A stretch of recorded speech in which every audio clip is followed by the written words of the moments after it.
निर्मलं ज्ञानमूर्ते द्वन्द्वातीतं गगनसदृशं तत्त्वमस्यादिलक्ष्यम् एकं नित्यविमलाचलं सर्वदी साक्षिभूतं भावातीतं त्रिगुणरहितं श्रीसद्गुरुनित्यं नमामि। महायोगपीठे तटे भीमरत्यं वरं पुण्डलीकाय धातो मुनीन्द्रे समागततिष्ठन्तमहानन्दकन्दं परब्रह्मलिङ्गं भजे पाण्डुरङ्गाकरु प्रथमनमन दुसरे चरणा संताचिया त्यांच्या कृपादाने कथेचा विस्तारो बाबाजी सद्गुरुदास तुका नमो ज्ञानेश्वरा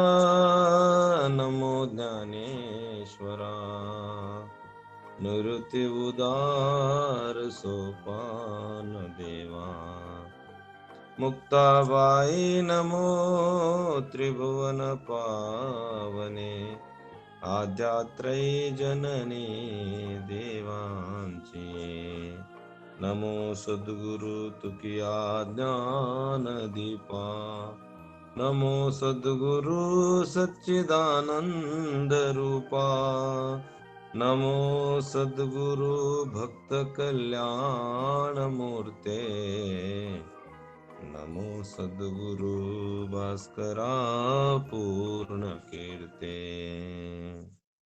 गुरुर्ब्रह्मा गुरुर्विष्णु गुरुर्देवो महेश्वरा गुरुर्साक्षात् परब्रह्मा तस्मै श्री गुरवे नमः। ಪ್ರಥಮದಲ್ಲಿ ಜಗತ್ ವ್ಯಾಪಕನಾಗಿರುವಂಥ ಪರಮಾತ್ಮನ ಅನಂತ ದಿವ್ಯಚರಣಗಳಿಗೆ ನಮನವನ್ನು ಸಲ್ಲಿಸಿ ಯಾವ ಅದ್ವೈತ ಸಂಪ್ರದಾಯದ ಪರಮ ಪೂಜ್ಯರಾಗಿರುವಂಥ ಸಮಸ್ತ ಗುರುಗಳ ಚರಣಗಳಿಗೆ ಅನಂತ ನಮನವನ್ನು ಸಲ್ಲಿಸಿ ಜಗದ್ಗುರು ಶಂಕರಾಚಾರ್ಯರು ಅದ್ವೈತ ಸಂಪ್ರದಾಯದ ಪ್ರತಿಪಾದಕರಾಗಿರುವಂಥ ಎಲ್ಲ ಆಚಾರ್ಯರಿಗೆ ನಮನ ಸಲ್ಲಿಸಿ ಶಿವಶರಣರಾಗಿರುವಂಥ ಬಸವಾದಿ ಶರಣರು ಪ್ರಥಮರೆಲ್ಲರ ಚರಣಗಳಲ್ಲಿ ನಮನ ಸಲ್ಲಿಸಿ ಶ್ರೀಮಠದ ಗುರುಗಳಾಗಿರುವಂಥ ಕೃಷ್ಣ ಸ್ವಾಮಿಯವರ ಶ್ರೀ ಚರಣಗಳಿಗೂ ಶರತ್ ಸ್ವಾಮಿಯವರ ಪವಿತ್ರ ಚರಣಗಳಿಗೂ ಅನಂತ ನಮನವನ್ನು ಸಲ್ಲಿಸಿ ಬೆಳಗಿನ ಜಾವ ಶ್ರವಣಕ್ಕೆ ಉಪಸ್ಥಿತರಿರುವಂಥ ಎಲ್ಲ ಸಂತರೇ ಮಹಂತರೇ ತಾಯಂದಿರೇ ಸಿದ್ಧರೇ ತಮ್ಮೆಲ್ಲರ ಚರಣಗಳಿಗೂ ನಮನವನ್ನು ಸಲ್ಲಿಸಿ ಇನ್ನೇ ದಿನ ಗ್ರಂಥದ ಮಹಿಮೆ ವರ್ಣನೆ ಮಾಡ್ತಾ ಮೌಲಿ ಅವರು ಈ ಭಾರತ ಗ್ರಂಥ ತ್ರಿಲೋಕದಲ್ಲಿ ಇಲ್ಲ ಅಂದರು. ಅಂದರೆ ಭಾರತ ಮಹಾಭಾರತ ಇಂಥ ಪ್ರಸಿದ್ಧ ಗ್ರಂಥದ ಈ ಗ್ರಂಥದೊಳಗ ಏನ ಅದ ಅದು ಇಡೀ ಜಗತ್ತಿನೊಳಗ ಅದ, ಇಲ್ಲಾರ್ದ ಮತ್ತೆ ಯಾವುದು ಇಲ್ಲ ಅಂತ ವಿಶಿಷ್ಟವಾಗಿರುವಂತ ಗ್ರಂಥ. ಈ ಗ್ರಂಥವನ್ನು ಯಾರಿಗೆ ಹೇಳಿದ್ರು? ಯಾಕಂದ್ರೆ ಈ ಗ್ರಂಥದೊಳಗೆ ಏನದ ಇಂಥದ್ದು ಅನ್ನುವಂಥ ಮಾತನ್ನು ಹೇಳ್ತಾ ಬಂದ್ರು. ಇವತ್ತು 47ನೇ ಓವಿ, 46 ಹೇಳಿವಿ, 47ನೇ ಓವಿ. ऐसे जगी सुरस कथा जे जन्मभूमि पारमार्ता मुनि सांगे नृपनाथ जनमे जया जे अद्वितीय उत्तम पवित्रैक निरुपम परम मंगल धाम अवधारी जो आता भारत कमल पराग गीताख्या प्रसंग जो संवादला श्रीरंग अर्जुनेसी ऐसे जगी सुरस कथा जे जन्मभूमी पार मार्था मुनी सांगे नृपनाथा जन्मे जयाचे. असं की कथा अद्वितीय आहे म्हणजे हिच्या बरोबरची पावन करणारी दुसरी कथा नाही अशी जे केवळ पवित्रेची काय मूर्ती आहे असं जे ಜನ್ಮೇಜಯಲ सांगितली ಕಥಾ आहे ಜನ್ಮೇಜಯನಿಗೆ ಹೇಳಿರುವಂತ ಮುನಿಯವರು ಈ ಕಥೆ ಸುಂದರವಾಗಿರುವಂತ ಅದ್ಭುತ ಗಹನ ಕಥಾ. ಈ ಕಥೆಯಲ್ಲಿ ಏನ್ ಹೇಳ್ತಾ ಹೋಗ್ತಾರ ಅಂತ ಹೇಳಿದ್ರೆ ಮುನಿವರ್ಯರು ಜನ್ಮೇಜಯನಿಗೆ 18 ಪರ್ವಗಳನ್ನು ಬೋಧ ಮಾಡ್ತಾರೆ. 18 ಪರ್ವವು ಸಹ ಅದ್ಭುತವಾದಂತ ಈ ಕಥಾ ರಸಾಳ ಕಥಾ ಹೇಳ್ತಾ ಹೋಗ್ತಾರ. ಐಸಿ ಜಗಿ ಕಥಾ ಜನ್ಮೇಜಿ ಪಾರ ಮಾರ್ತಾ ಮುನಿ ಸಾಂಗೆ ನೃಪನಾಥ ಜನಮೇಜಯ ಅಂತ ಹೇಳ್ತಾರೆ. ಈ ಜಗತ್ತಿನಲ್ಲಿ ಅತಿ ಸುಂದರವಾದ ಪಾವನ ಉತ್ಪತ್ತಿಗೆ ಸ್ಥಾನವಾದಂತ ಈ ಕಥೆ ಮುನಿ ಆಗಿರುವಂತ ವೈಶಂಪಾಯನರು ಜನಮೇಜಯನಿಗೆ ಹೇಳಿದರು. ಇಲ್ಲಿ ಅದ್ವಿತೀಯ ಉತ್ತಮ ಪಾವನ ಮಾಡುವಂತ ಅನುಪಮ ಮತ್ತು ಮೋಕ್ಷದ ಮನೆ ಆಗಿರುವುದು. ಈ ಗ್ರಂಥದ ಮಹತ್ವ ಏನದ್ರಿ? ಈ ಗ್ರಂಥ ಏನ್ ಹೇಳ್ತಾ ಹೊರಟ್ರದ ಅಂತ ಹೇಳಿದ್ರ ಈ ಗ್ರಂಥಕ ಅಧಿಕಾರಿಗಳು ಯಾರು? ಅನುಬಂಧ ಚತುಷ್ಟಿಯನ್ನು ಹೇಳ್ತಾ ಹೋದ್ರಲ್ಲ ಹಿಂದೆ, ಅನುಬಂಧ ಚತುಷ್ಟಿಯಲ್ಲಿ ಗ್ರಂಥಕ್ಕೆ ಅಧಿಕಾರಿ ಯಾರ್ರಿ? ಈ ಗ್ರಂಥದ ಪ್ರವೃತ್ತರಾಗಿ ಜ್ಞಾನ ಮಾಡಿಕೊಂಡು ಆ ವಿಷಯಗಳು ಯಾವುವು ಅಂದ್ರೆ ಅಧಿಕಾರಿ, ವಿಷಯಿ, ಸಂಬಂಧ, ಪ್ರಯೋಜನ. ಈ ಗ್ರಂಥಕ್ಕೆ ಅಧಿಕಾರಿ ಯಾರಪ್ಪ ಅಂದ್ರೆ ವಿವೇಕುಳ್ಳವ. ಯಾಕಂತ ಹೇಳಿದ್ರ ವಿವೇಕ ಇದ್ರ ಮಾತ್ರ ಮೋಕ್ಷ ಪ್ರಾಪ್ತಿ ಆಗ್ತದ. ಆ ಮಾರ್ಗಕ್ಕೆ ತಾನು ಹತ್ತಾನೆ ಇಲ್ಲ ಅಂದ್ರೆ ಇಲ್ಲ. ಮನುಷ್ಯನಿಗೆ ವಿವೇಕ ಅಧಿಕಾರಿ ಯಾರಪ್ಪ? ಯಾರಿಗ ಅಧಿಕಾರಿ ಅನ್ಬೇಕ್ರಿ? ಈ ಪ್ರಕ್ರಿಯೆ ಗ್ರಂಥಗಳು ಭಗವದ್ಗೀತೆ, ವೇದಾಂತ, ವೇದಾಂತ ಚಂದ್ರೋದಯ, ವೇದಾಂತ ಪಂಚೀಕರಣ, ಈ ವಿಚಾರ ಚಂದ್ರೋದಯ, ಇಂಥ ಗ್ರಂಥಗಳೆಲ್ಲ ವೇದಾಂತ ಬ್ರಹ್ಮಸೂತ್ರಗಳು, ಈ ಎಲ್ಲಾ ಗ್ರಂಥಗಳಿಗೆ ಅಧಿಕಾರಿ ಯಾರಿಗ ಅನ್ಬೇಕ್ರಿ? ಇದನ್ನ ಯಾರು ಶ್ರವಣ ಮಾಡ್ತಾರ ಅಂತ ಹೇಳಿದ್ರ ಯಾವ ಮನುಷ್ಯ ಅಂತ ಸರ್ವ ದುಃಖದ ನಿವೃತ್ತಿ ಪರಮಾನಂದ ಪ್ರಾಪ್ತಿ ಅನುಪಮ ಉತ್ತಮ ಕಥಾ, ಅನುಪಮ ಉತ್ತಮ ಮೋಕ್ಷ ಮನೆ ಆಗಿರುವಂತ ಇಂಥ ಕತೆ ಇದನ್ನ ಯಾರು ಜನ್ಮೇಜಯನರಿಗೆ ಹೇರುವಂತ ಕತೆ. ಅಂದ್ರೆ ಜನ್ಮೇಜಯ ಏನ್ ಮಾಡಿದ್ದ ಅಂದ್ರೆ ಪಾಪ ಮಾಡಿದ. ತಿಳಿದೋ ತಿಳಿಲಾರ್ದೋ ನಮ್ಮ ಜೀವನದೊಳಗೆ ಎಷ್ಟೋ ಪಾಪಗಳು ಆಗಿರ್ತಾವ. ಅಂತ ಪಾಪಗ ಮುಕ್ತಿ ಕೊಡುವುದು ಯಾವುದು ಅಂತ ಹೇಳಿದ್ರೆ ಈ ಕಥಾ. ಇಂಥ ಕಥೆಗೆ ಅಧಿಕಾರಿ ಯಾರಪ್ಪ?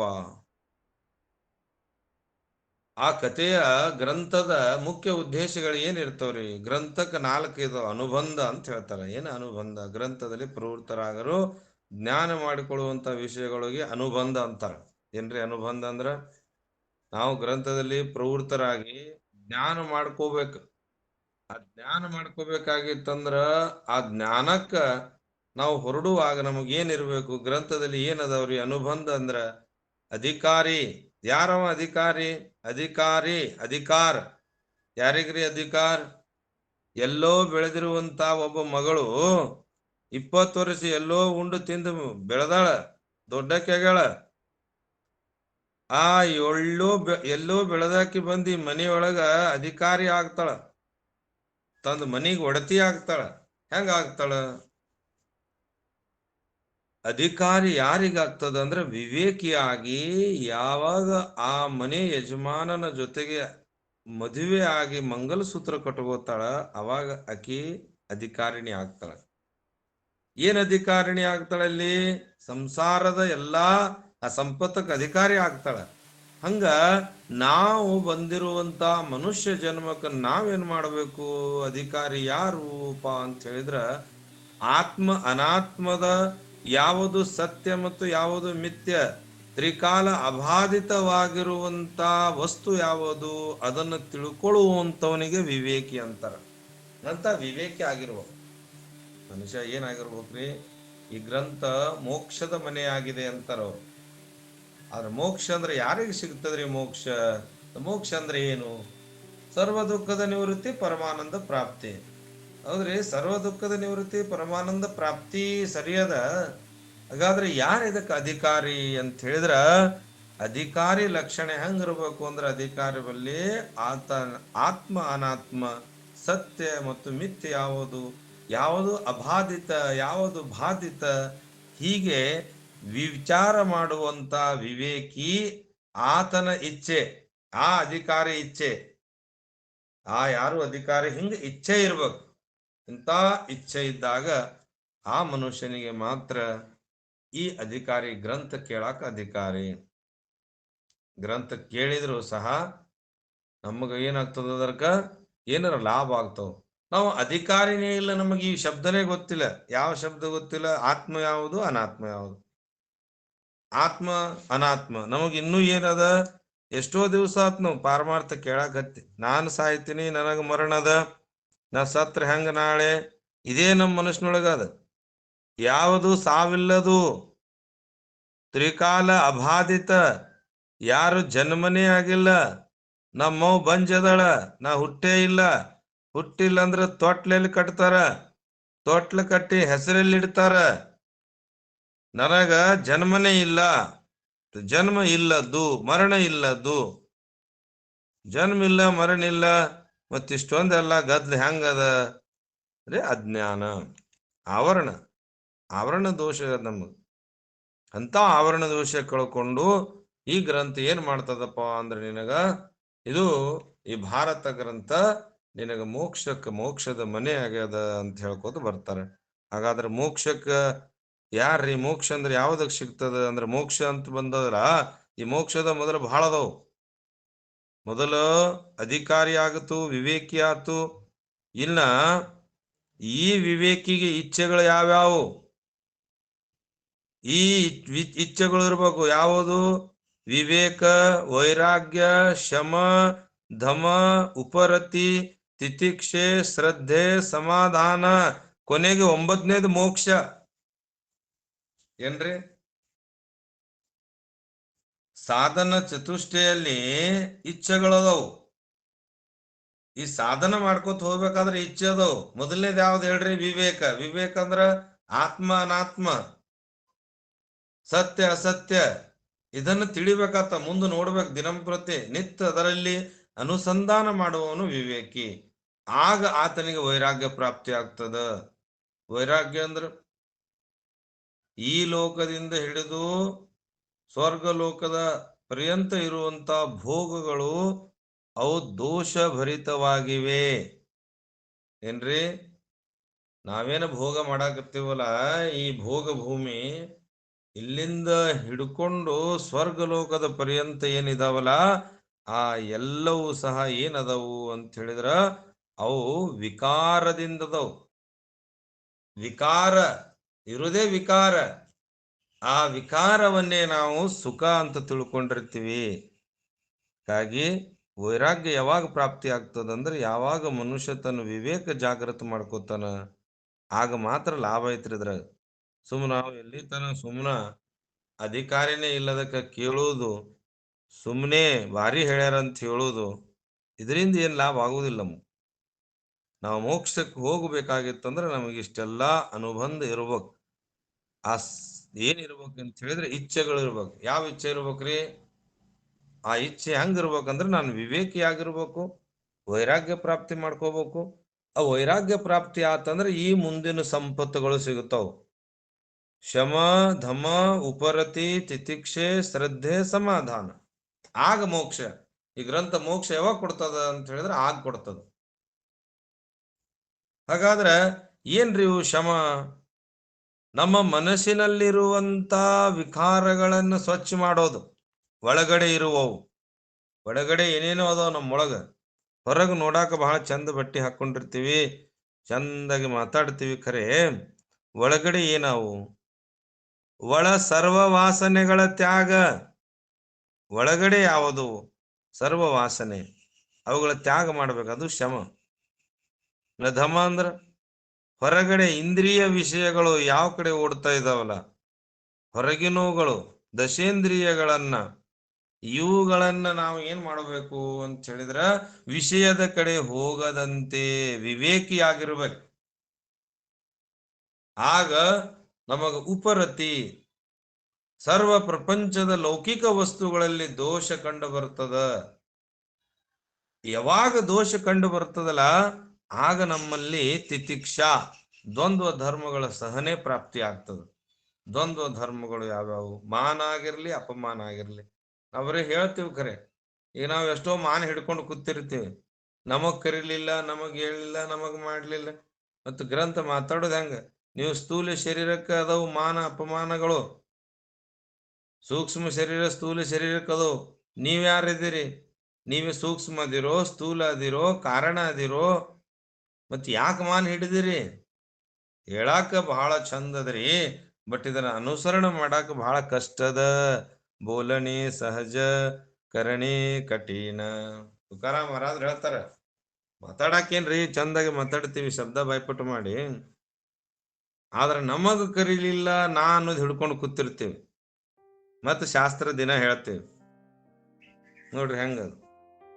ಹಾಗಾಗಿ ತಿತಿಕ್ಷಾ, ದ್ವಂದ್ವ ಧರ್ಮಗಳು, ಮಾನ ಅಪಮಾನ, ಶೀತ ಉಷ್ಣ, ಸುಖ ದುಃಖ ಯಾವಾಗ ಸಹನ ಮಾಡ್ತಾನವ?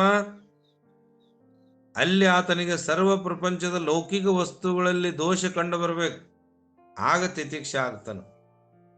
ತದನಂತರ ಆ ದ್ವಂದ್ವ ಧರ್ಮಗಳು ತಮ್ಮಲ್ಲಿ ಸಹನಾ ಗುಣಗಳು ಬತ್ತಂದ್ರೆ ಆಗ ಶ್ರದ್ಧಾ, ಗುರು ಮೇಲೆ ಶ್ರದ್ಧಾ, ಗ್ರಂಥದ ಮೇಲೆ ಶ್ರದ್ಧಾ, ಅಂತ ದೃಢವಾದಂತ ನಂಬಿಕೆ ಇತ್ತಂದ್ರ ಅದೇ ಶ್ರದ್ಧಾ.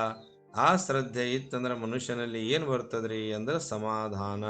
ಮನಸ್ಸು ಸಮಾಧಾನ ಆದ್ರೆ ಏನಾಗ್ತದ್ರಿ ಲಾಭ? ಏಕಾಗ್ರತೆ. ಆಗ ತಿಳಿತಿದ್ದು ಗ್ರಂಥ. ಸುಮ್ಮನೆ ನಾವು ಇದ್ರಾಗ ಟೈಮ್ ಪಾಸಿಗೆ ಕೇಳೋರು ಬಹಳ ಮಂದಿ ಅದಾರ, ಆದ್ರೆ ಏಕಾಗ್ರದಿಂದ ಕೇಳೋರಿಲ್ಲ. ಹೆಂಗ ಏಕಾಗ್ರ? ನಾನು ಏನ್ ಹೇಳ್ತೀನಿ ಹೊಳ್ಳಿ ಹೇಳ್ಬೇಕು ನನಗೆ. ಬೇಕಾದ್ರೆ ನೀವ್ ಹೇಳ್ರಿ, ನಾ ಹೊಳ್ಳಿ ಹೇಳ್ತೀನಿ ನೋಡಿ. ನೀವು ಬೇರೆ ಬೇಕಾದ್ರೆ ಯಾರಾದ್ರೂ ಮಾತಾಡ್ರಿ, ನೀವು ಯಾರು ಮಾತಾಡ್ತೀರಿ, ಯಾರು ಮಾತಾಡ್ರಿ, ನಿನ್ನಿ ಮನ್ನಿ ಏನ್ ಮಾತಾಡ್ರಿ ಅವೆಲ್ಲ ನೆನಪಿರ್ತಾವ ನಮ್ಗೆ. ಹೊಳ್ಳಿ ಕೇಳ್ರಿ, ನಾ ಬೇಕಾದ್ರೆ ನಿಮ್ಗೆ ಏನ್ ಯಾವ ಪ್ರತಿಯೊಂದು ಶಬ್ದ ಹೇಳ್ತೀನಿ. ಹಂಗ ಏಕಾಗ್ರ ಇರ್ಬೇಕು. ಏಕಾಗ್ರ ಇತ್ತಂದ್ರ ಮನುಷ್ಯನಲ್ಲಿ ಇವೆಲ್ಲಾ ಇದ್ದು, ಶ್ರದ್ಧಾ ಇತ್ತು, ಮುಂದೆ ಯಾರೇ ಹೇಳ್ಯಾತ, ಈ ಸಣ್ಣ ಹುಡುಗ ಹೇಳಿದ್ರು ಏನ್ ಅದ್ಭುತವಾದನಪ್ಪ ಅಂತ ನಾನು ಕಲಿಬೇಕಂತ ಬಂದವನಿಗೆ ಏಕಾಗ್ರತೆ ಇರ್ತದ. ನಾವೇನ್ ಮಾಡ್ತೀವಿ, ಶಾಸ್ತ್ರದೊಳಗ ಶಾಸ್ತ್ರ ಬರ್ತಾವ ನಮಗ, ಮುಂದೆ ಅವ್ರು ಹೆಂಗ ಹೇಳ್ತಾರ, ಇವ್ರ ಶಾಸ್ತ್ರ ಹಚ್ಚಿ ಹೇಳ್ತಾರೋ ಇಲ್ಲೋ, ಇವ್ರಿಗೇನ್ ಬರ್ತದೋ ಏನ್ ಬರಂಗಿಲ್ಲೋ ಅಂತ ಕೇಳಿದ್ರೆ ಅಂದ್ರ ಹಿಂಗ್ ಇಟ್ಕೊಂಡು ಕೇಳಿದ್ರೆ ಏನೂ ಬರಂಗಿಲ್ಲ. ಅದಕ್ಕಾಗಿ ಏಕಾಗ್ರತೆ ಯಾವಾಗ ಬರ್ತದ ಅಂತ ಹೇಳಿದ್ರ, ಆ ಹೇಳೋನ್ ಮೇಲೆ ಶ್ರದ್ಧೆ ಇರ್ಬೇಕು, ಕೇಳೋನು ಶ್ರದ್ಧೆಯಿಂದ ಕೂತಿರ್ಬೇಕು. ಆಗ ಸಮಾಧಾನ, ಮನಸ್ಸಿಗೆ ಸಮಾಧಾನ ಆರನೇ ಸಂಪತ್ತು. ಆ ಮನಸ್ಸಿಗೆ ಆರನೇ ಸಂಪತ್ತು ಸಮಾಧಾನ ಆದಾಗ ಏಕಾಗ್ರ ಆಗ್ತದ. ಅಂತ ಏಕಾಗ್ರತೆಯಿಂದ ಮನುಷ್ಯನಿಗೆ ಏನ್ ಪ್ರಾಪ್ತಿ ಆಗ್ತದ್ರಿ? ಅದ್ರ ಲಾಭ ಏನಂದ್ರೆ ಈ ಗ್ರಂಥದೊಳಗೆ ಹೇಳ್ಯಾರಲ್ಲ, ಮೋಕ್ಷದ ಮನೆ. ಮೋಕ್ಷ ಅಂದ್ರ ಸರ್ವ ದುಃಖದ ನಿವೃತ್ತಿ, ಪರಮಾನಂದ ಪ್ರಾಪ್ತಿ. ಏನ್ರಿ ಲಾಭ ಆಗ್ತದ? ಸರ್ವ ದುಃಖದ ನಿವೃತ್ತಿ ಆಗ್ತದ, ಪರಮಾನಂದ ಪ್ರಾಪ್ತಿ ಕೊಡುವಂತ ಗ್ರಂಥ. ಅದಕ್ಕಾಗಿ ಇಲ್ಲಿ ಹೇಳ್ತಾ ಹೋಗ್ತಾರವರು, ಇಲ್ಲಿ ಏನಾಗ್ತದಪ್ಪ ಅಂದ್ರ, ही कथा आहे म्हणून हिच्या बरोबरीचा पावन करणारी दुसरा कथा नाही, अशी केवळ पवित्रेची पवित्र आहे. ते कथा काय आहे? पवित्र आहे. जे पवित्र कथा आहे असे कथाचा अर्थ आहे, जे जन्मेजयाला जे गुरु सांगितला, जे गोड कथा आहे, ತಾ ಕತೆ, ಮೋಕ್ಷದ ಕತೆ ನಾವು ನೀವೆಲ್ಲರ ಏನ್ ಮಾಡ್ತಾ ಇದೀವಿ ಅಂದ್ರೆ ಇದರ ಶ್ರವಣ ಮಾಡ್ತಾ ಇದೀವಿ. ಅದಕ್ಕಾಗಿ ಈ ಕಥೆಯ ಮುಖ್ಯವಾಗಿರುವಂತ ಯಾವ ಉದ್ದೇಶಪ್ಪ ಅಂತ ಹೇಳಿದ್ರೆ ಮೋಕ್ಷ. ಅಂತ ಮೋಕ್ಷ ಕರುಣಿಸಿರುವಂತ ಕತೆ. ಜನಮೇಜಯರಿಗೆ ಗುರುಗಳು ಹೇಳ್ತಾರ, ಸರ್ವ ಜಗತ್ತಿನಲ್ಲಿ ಅತಿಶಯ ಸುಂದರ ಪಾರಮಾರ್ಥ ಉತ್ಪತ್ತಿ ಸ್ಥಾನವಾದಂತ ಈ ಕಥೆ. ಪಾರಮಾರ್ಥ ಇಡೀ ವಿಶ್ವದಲ್ಲಿ ತಾವು ತಿರುಗಾಡ್ರಿ, ಇಡೀ ಜಗತ್ತಿನೊಳಗೆ ಅತಿಶಯ ಮಧುರ ಪಾರಮಾರ್ಥ ಉತ್ಪತ್ತಿಯ ಸ್ಥಾನ ಈ ಕಥೆಯ ವೈಶಂಪಾಯನರು ಜನಮೇಜಯನಿಗೆ ಹೇಳಿದರು. ಪಾರಮಾರ್ಥ ಜೀವನ ಹೆಂಗಿರ್ತದ್ರಿ? ಪಾರಮಾರ್ಥ ಜೀವನ ಹೆಂಗಿರ್ತದಪ್ಪ ಅಂತಂದ್ರ ಒಂದು ಕಟ್ ಬಂದೋಬಸ್ತ್ ಹದ್ದಿನೊಳಗಿರ್ತದ ಅಂತ ಅದ್ವಿತೀಯ ಅಂತ ಶಬ್ದ ಬಳಸಿರಲ್ಲ, ಇದರ ಸರಿಸಮವಾಗಿರುವಂತ ಇನ್ನೊಂದು ಗ್ರಂಥ ಇಲ್ಲ. ಅದ್ವಿತೀಯ, ಪವಿತ್ರ, ನಿರುಪಮ, ಪರಮ ಮಂಗಲಧಾಮ, ಪರಮ ಮಂಗಲಧಾಮ ಅವಧಾರಿಜೋ ಅತಾ ಭಾರತ ಕಮಲ ಪರಾಗು ಗೀತಾಖ್ಯ ಪ್ರಸಂಗು ಜೋ ಸಂವಾದಲಾ ಶ್ರೀರಂಗು ಅರ್ಜುನೇಶಿ. ನಿನ್ನೆ ದಿನ ನಮ್ಮ ತಮ್ಮಣ್ಣ ಮಹಾರಾಜರು ಅದ್ಭುತ ಹೇಳ್ತಿದ್ರು. ಆ ಯುದ್ಧದ ಸಮಯದೊಳಗ ಅರ್ಜುನ ಮತ್ತು ಕೃಷ್ಣನಿಗೆ ಮಾತಾಡಕ್ ಟೈಮ್ ಇರಲಿಲ್ಲ, ಸತ್ಯ ಅದು. ಆ ಯುದ್ಧ ಸಮಯದಲ್ಲಿ ಇಬ್ರು ಏನೋ ಮಾತಾಡಿದ್ರು, 750 ಮಾತುಗಳು ಮಾತಾಡಿದ್ರು. ಆ ಮಾತುಗಳು ಬೌಸರದಲ್ಲಿ ಮಾತಾಡಿದ್ರು. ಮಾತೇನು ಅದ್ಭುತ ಇದ್ದು, ವಾಣಿ ಇದ್ದು, ರಹಸ್ಯ ಇದ್ದು, ಗ್ರಂಥದ ಸಾರ ಇದ್ದು, ಜೀವನದ ಅಮೃತ ರಸಾಳ ಇರುವಂತ ಮಾತುಗಳು. ಅಲ್ಲಿ ಏನು ಮಾತಾಡಿದ್ರಲ್ಲ ಆ ಮಾತುಗಳು ಅಷ್ಟು ರುಚಿಭರವಾಗಿ ಅದರ ಶೃಂಗಾರಗಳನ್ನು ಜಗತ್ತಿಗೆ ಗೊತ್ತಾಗಿರ್ಲಿಲ್ಲ. ಆ ಶೃಂಗಾರವನ್ನು ಜಗತ್ತಿಗೆ ತೋರ್ಪಡಿಸುವ ಸಂಬಂಧನೇ ಈ 750 ಮಾತುಗಳು ಏನು ಕುಡಿಯವ, ಇದ್ರೊಳಗೆ ಏನು ರಸ ಅದಂತೇಳಿ 9,000 ವಾಕ್ಯಗಳನ್ನು ರಚನೆ ಮಾಡಿದ್ರು. ಮತ್ತ ಜ್ಞಾನೇಶ್ವರಿಯಾಗಿ ಅವತಾರ ತಗೊಂಡ್ರು, ಮತ್ತು ಜ್ಞಾನೇಶ್ವರಾಗಿ ಬಂದ್ರು. ಭಗವಂತ ಕಲಿಯುಗದೊಳಗ ವಿಠ್ಠಲ ಪಂತರ ಮನೆಯೊಳಗ ಮಗನಾಗಿ ಹುಟ್ಟಿ ಬಂದು ಈ ಜ್ಞಾನೇಶ್ವರಿ ಒಳಗಿರುವಂತ ಗೂಢ ರಹಸ್ಯ ಆ ಪಾವನ ಕಥೆಯನ್ನ ಮತ್ತು ಅನುಪಮ ಮಾಡಿದ್ರು ನೋಡ್ರಿ. ಮತ್ತು ಅನುಪಮ ಮಾಡಿ ಜ್ಞಾನೇಶ್ವರಿ ಎನ್ನುವಂತ ಗ್ರಂಥವನ್ನು ರಚನೆ ಮಾಡಿದ್ರು.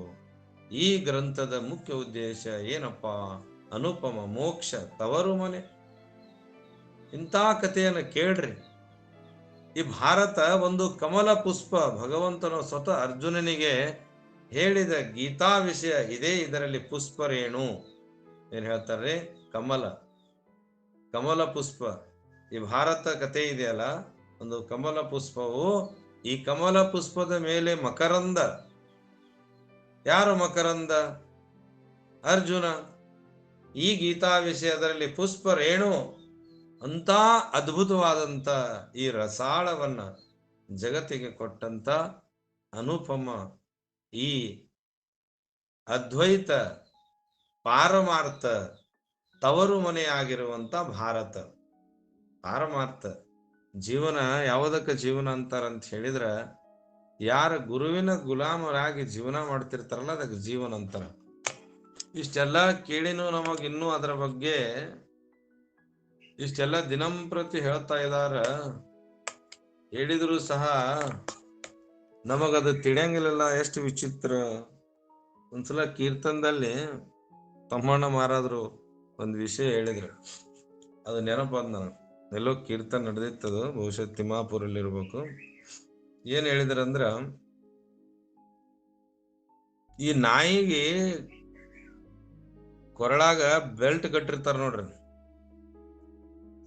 ಸಾಕು ನಾಯಿಗೆ ಕೊರಳಾಗ ಬೆಲ್ಟ್ ಕಟ್ಟಿರ್ತಾರ, ಮತ್ತ ಸಾಕ್ಲಾರ್ದ ನಾಯಿಗೆ ಕೊರಳಾಗ ಪಟ್ಟಿ ಇರುವುದಿಲ್ಲ. ಆ ಪಟ್ಟಿ ಮ್ಯಾಲೆ, ಸಾಕಿದ ನಾಯಿಗೆ ಪಟ್ಟಿ ಮ್ಯಾಲೆ ಏನಿರ್ತಾವ ಅಂತ ಹೇಳಿದ್ರ, ಅವು ಮಳಿ ಬಿಡದಿರ್ತಾರ. ಅದನ್ನು ಕೊರಳಾಗ ಕಟ್ಟಿರ್ತಾರ. ಆ ನಾಯಿ ನೋಡಿ ಎಲ್ಲರೂ ಬೊಗಳ್ತಾರ, ಖರೆ ಅದನ್ನ ಯಾರು ಕಚ್ಚೋದಿಲ್ಲ. ಊರಾಗಿನ ನಾಯಿಗಳು ಅದನ್ನ ಕಚ್ಚಾಕು ಹೋಗಂಗಿಲ್ಲ. ಯಾಕಂದ್ರ ಕೊರಳಾಗ ಏನದಲ್ಲಿ, ಕೊರಳಾಗ ಅದಕ್ಕ ಪಟ್ಟಿ ಕಟ್ಟ್ಯಾರ, ಬೆಲ್ಟ್ ಕಟ್ಟ್ಯಾರ. ಒಂದು ಅದಕ್ಕೆ ನಾಯಿ ಅನ್ನೋಕ್ಕಿಂತ ಶಬ್ದ ಶ್ವಾನ ಬಳಸ್ರಿ. ಶ್ವಾನ. ಆ ಶ್ವಾನಕ್ಕೆ ಏನಾಗ್ಯದ ಅಂತ ಹೇಳಿದ್ರ, ಕೊರಳಾಗ ಒಂದು ಪಟ್ಟಿ ಕಟ್ಟ್ಯಾರ. ಬಟ್ ಊರಾಗ ಬಿಡಾಡಿ ಶ್ವಾನಗಳು ಇರ್ತಾವ, ಅವುಗಳನ್ನ ಕಟ್ಟಿಲ್ಲ, ಅವು ಎಲ್ಲಿ ಬೇಕಲ್ಲಿ ಕಚ್ಚಿಸ್ಕೋತಾವು, ಅವು ಎಲ್ಲಿ ಬೇಕಲ್ಲಿ ಕಚ್ಚಿಸ್ಕೋತಾವು. ಹಂಗ ಇಂತಿಂಥ ವಿಷಯಗಳು ಇರ್ತಾವು. ಹಂಗ ಏನು ಹೇಳ್ತಾರೆ ಇಲ್ಲಿ ಅಂತ ಹೇಳಿದ್ರೆ, ಈ ಭಾರತದೊಳಗೆ ಪಾರಮಾರ್ಥ ಜೀವನ ಮಾಡಾವ ಏನಾದ್ರೂ ಗುರುವಿಗೆ ಶರಣಾಗಿ ವಿವೇಕ ಜಾಗೃತ ಮಾಡಿಕೊಂಡು ತಾನೂ ಕೊರಳಾಗ ಒಂದು ಪಟ್ಟಿ ಕಟ್ಕೊಂಡ್ರ ಎಲ್ಲರೂ ನಿನ್ನನ್ನು ಮಾತು ಹೇಳ್ತಾರ ದೂರ್ಲಿಂದ, ಮತ್ ನಿನಗೇನೂ ಆಗೋದಿಲ್ಲವು, ಯಾರೂ ಕಚ್ಚುವುದಿಲ್ಲ ನಿಮಗ್. ಏನ್ರಿ ಕಲಿಯುಗದೊಳಗ ಹೆಂಗ ಬದುಕಬೇಕಂದ್ರೆ ಹಿಂಗ ಬದುಕಬೇಕು. ಕೊರಳಾಗ ಪಟ್ಟಿ ಕಟ್ಕೊಂಡ್ ಬದುಕಬೇಕು. ಕೊರಳಾಗ ಪಟ್ಟಿ ಕಟ್ಕೊಂಡು ಬದುಕಿದ್ರ ನಿಮ್ಮ ಜೀವನಕ್ಕೆ ಎಲ್ಲಾರು ಮಾತಾಡ್ತಾರ, ಖರೆ ನಿಮ್ಮ ಹತ್ರ ಏನೂ ಬಂದ್ ಏನೂ ಮಾಡಂಗಿಲ್ಲ ಅವ್ರು. ಕೊರಳಾಗ ಪಟ್ಟಿರ್ಲಿಕ್ಕಂದ್ರ ನಿಮ್ಮನ್ನು ಕೋಳ್ಪಟ್ಟಿ ಹಿಡಿದು ಬಿಡಿತಾರ, ಎಳ್ದಾಡ್ತಾರ, ತೊಂದ್ರೆ ಕೊಡ್ತಾರ. ಯಾಕಂದ್ರ ಕೊರಳಾಗ ಪಟ್ಟಿ ಕಟ್ಕೊಂಡವ್ರೆ ಬದುಕಿಸ್ಕೊಡಂಗಿಲ್ಲ ಜನ. ಇನ್ನ ಕಟ್ಕೊಳ್ಳಾರ್ದವ್ರಿಗೆ ಮತ್ತೆ ಎಟ್ಟು ಕಾಡಿಸ್ಲಾಕಿಲ್ಲ. ಅದಕ್ಕಾಗಿ ಈ ಪಾರಮಾರ್ಥ ಜೀವನ ಏನು ಮಾಡಬೇಕಾಗಿತ್ತಂದ್ರ ಗುರುವಿಗೆ ಶರಣ ಹೋಗಬೇಕು. ಗುರು ಶರಣ ಹೋಗಿ ಗುರುದೀಕ್ಷೆ ತಗೊಂಡು ಒಂದು ಸುಂದರ ಈ ಜೀವನವನ್ನು ಮಾಡಿ ಮೋಕ್ಷದ ತವರು ಮನೆ ಆಗಿರುವಂತ ಈ ಕತೆ ನೀವು ಸರ್ವ ದುಃಖದ ನಿವೃತ್ತಿ ಪರಮಾನಂದ ಪ್ರಾಪ್ತಿ ಮಾಡ್ಕೋಬೇಕಾಗಿತ್ತು. ಇಷ್ಟೆಲ್ಲಾ ಸಂಪತ್ತೇನು ಹೇಳಿದೆವಲ್ಲ ಅದರ ಅನುಭವ ಪಡಬೇಕಾಗಿತ್ತಂದ್ರೆ ಮನುಷ್ಯ ಗುರುವಿಗೆ ಶರಣ ಹೋಗಬೇಕು. ಆಗ ಗ್ರಂಥ ತಿಳಿತದ, ಆಗ ವಿವೇಕ ಜಾಗೃತ ಆಗ್ತದ. ಯಾವಾಗ ವಿವೇಕ ಜಾಗೃತ ಆಗ್ತದ ಅವಾಗ ವೈರಾಗ್ಯ ಪ್ರಾಪ್ತಿ ಆಗ್ತದ. ಯಾವಾಗ ವೈರಾಗ್ಯ ಪ್ರಾಪ್ತಿ ಆಗ್ತದ ಆಗ ಸಂಪತ್ತು ಸಿಗುತ್ತವು. ಆ ಸಂಪತ್ತುಗಳಲ್ಲಿ ಇರುವಂತ ನಿಮ್ಮ ದ್ವಂದ್ವ ಧರ್ಮಗಳು ತಿಳಿತಂದ್ರ ಶ್ರದ್ಧಾ, ಸಮಾಧಾನ, ಏಕಾಗ್ರತೆ ಆತಂದ್ರ ಆ ಮನುಷ್ಯ ದೇವರಕ್ಕನ ಆ ಮೋಕ್ಷ ಪ್ರಾಪ್ತಿ ಮಾಡ್ಕೊತಾನ. ಅಲ್ಲಿ ಅವನ ಅಕ್ಕಪಕ್ಕದಲ್ಲಿ ಇದ್ದವರೇ ಆತನಿಗೆ ಜಯ ಜಯಕಾರ ಹಾಕ್ತಾರ. ಇದ್ರೆ ಹಿಂಗಿರ್ಬೇಕು ನೋಡಪ್ಪ ಅನ್ನುವಂತ ನಿಮ್ಮ ಕೀರ್ತಿ ನಾಲ್ಕೂ ಕಡೆ ನಿಮ್ಮ ಕೀರ್ತಿ ಪ್ರಾರಂಭ ಆಗ್ತದ. ಅದು ನಮ್ಮ ಕೈ ಒಳಗಡೆ ಅದ. ಅದನ್ನ ನಾವ್ ಏನ್ ಮಾಡ್ತೀವಿ ಅಂತ ಹೇಳಿದ್ರ, ಮೃಗ ಢೂಂಢೇ ಬನವಾಯಿ ಜಸಿ ಘಟಿ ಘಟಿ ರಾಮ ಹೇ ದುನಿಯಾ ದೇಖಿ ನಾಹಿ, ಕಸ್ತೂರಿ ಕುಂಡಲ ಬಸೆ ಕಸ್ತೂರಿ ಕುಂಡಲ ಬಸೆ ಮೃಗ ಢೂಂಢೇ ಬನವಾಹಿ ಹಸಿ ಘಟಿ ಘಟಿ ರಾಮ ಹೇ ದುನಿಯಾ ದೇಖಿ ನಾಹಿ. ಕಬೀರದಾಸರ ಹೇಳ್ತಾರ, ಇಂಥ ಶಕ್ತಿ ಮನುಷ್ಯನೊಳಗ ಅದ. ಇಂಥ ಆತ್ಮಜ್ಞಾನವನ್ನು ಮಾಡ್ಕೊಳ್ಳಾರದ ಮನುಷ್ಯ ಅದನ್ನ ಗುಡಿ ಗುಂಡಾರದಲ್ಲಿ ಹುಡುಕ್ತಾನ, ಯಾರೋ ಗುಡಿಯಾಗ ಹುಡುಕ್ತಾನ, ಎಲ್ಲೋ ಹೊಳ್ಯಾಗ ಹುಡುಕ್ತಾನ, ಯಾರೋ ಮಸ್ಜಿದಲ್ಲಿ ಮಂದಿರದಲ್ಲಿ ಪ್ರಾರ್ಥನಾ ಅಲ್ಲಿ ಇಲ್ಲಿ ಹುಡುಕ್ತಾನ. ಖರೆ ಆದ್ರ ಅಲ್ಲಿ ಅದು ಸಿಗಂಗಿಲ್ಲಪ್ಪ. ಅದು ನಿನ್ನೊಳಗದ. ನಿನ್ನೊಳಗಿದ್ದ ವಸ್ತುವನ್ನ ಯಾರು ನಿನ್ನನ್ನ ಕೊಡೋರು ಅಂದ್ರ ಗುರು ಕೊಡ್ತಾನ. ಅದನ್ನ ಗುರು ತೋರಿಸದಲ್ಲದೆ ಸಾರೇ ಚೆಲ್ಲಿದ ಮುಕುತಿ. ಇಂಥ ಗ್ರಂಥ ಗುರು ಜನಮೇಜಯನಿಗೆ ಹೇಳಿರುವಂತ ವಾಸಂಪಾಯನರು ಯಾರಿಗೆ ಹೇಳಿದ್ರಪ್ಪ ಈ ಮೋಕ್ಷದ ಕಥೆ ಅಂದ್ರ ಜನಮೇಜಯನಿಗೆ ಹೇಳಿದ್ರು. ಅದನ್ನ ನಿಮಿತ್ತ ಮಾಡಿಕೊಂಡು ಜ್ಞಾನೇಶ್ವರ ಮಹಾರಾಜರು ನಿಮ್ಮೆಲ್ಲರಿಗೆ ಈ ಅಮೃತವನ್ನ ರಸಾಳವಾಗಿರುವಂತ ಅಮೃತವನ್ನು ಉಣಿಸ್ಬಿಡಿಸ್ತಾ ಇದ್ದಾರೆ. ಇಂಥ ಪವಿತ್ರ ಕಥೆಯನ್ನು ಕೇಳಿ ನಮ್ಮ ಜೀವನದೊಳಗೂ ನಾವು ವಿವೇಕ ಜಾಗೃತ ಮಾಡಿಕೊಂಡು ಸರ್ವ ದುಃಖದ